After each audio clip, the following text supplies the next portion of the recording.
এসেছি যে অসম্ভবকে আপনারা সম্ভব করেছেন, এটা শুধু বাংলাদেশের ইতিহাসে না, পৃথিবীর পলিটিক্যাল সিস্টেমের ইতিহাসে উল্লেখযোগ্য হয়ে থাকবে।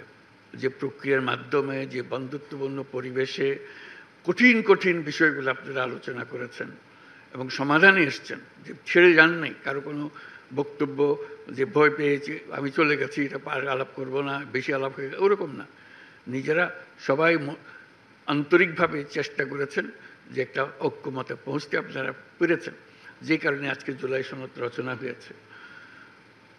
সেই জন্য আমি একা নই, জাতির সবাই অভিভূত হয়েছে যে এই অসাধ্য সাধন। কেউ চিন্তা করে না যে শেষ পর্যন্ত এটা হবে, কোথায় কোন দিকে গড়িয়ে যাচ্ছে কেউ বুঝতে পারছিল না এটা কি শেষ হবে কি না।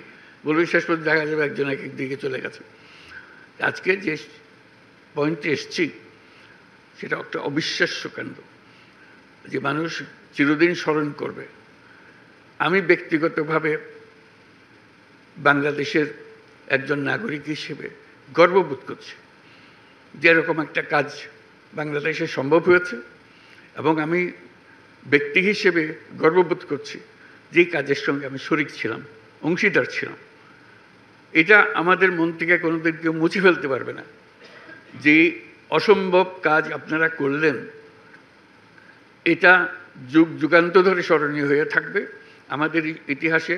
যে বলে যে স্বর্ণাক্ষরে লেখা থাকবে, এটা হলো স্বর্ণাক্ষরে লেখা থাকার দিন। আপনারা যেই অসাধ্যটা সাধন করেছেন সে কাজটা করার জন্য কাজেই আপনাদের প্রাণঢাল অভিনন্দন জানাচ্ছি। যে এটার এই অভিনন্দন একবার বললে হবে না, হাজারবার বলতে হবে, বলবে জাতি আপনাদের কাছে সেটা চাইবে, আপনাদেরকে দেবে সেটা।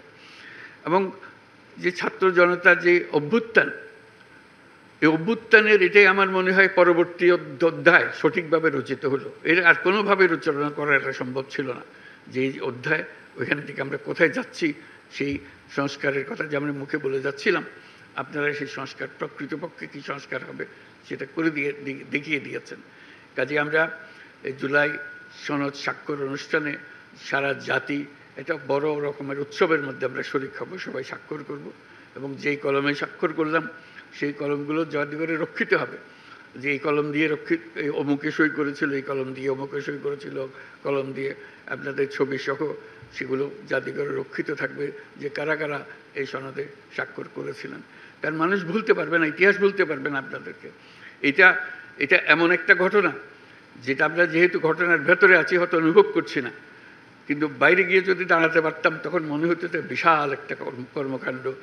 এই মাসের পর মাস, সপ্তাহের পর সপ্তাহ বৈঠক করে যে আলোচনা করেছেন, মনে হয়েছে হতাশ হয়েছেন, মনে হয়েছে এটা বোধহয় কোনোদিন সমাপ্ত হবে না, অসমাপ্ত হয়ে থেকে যাবে।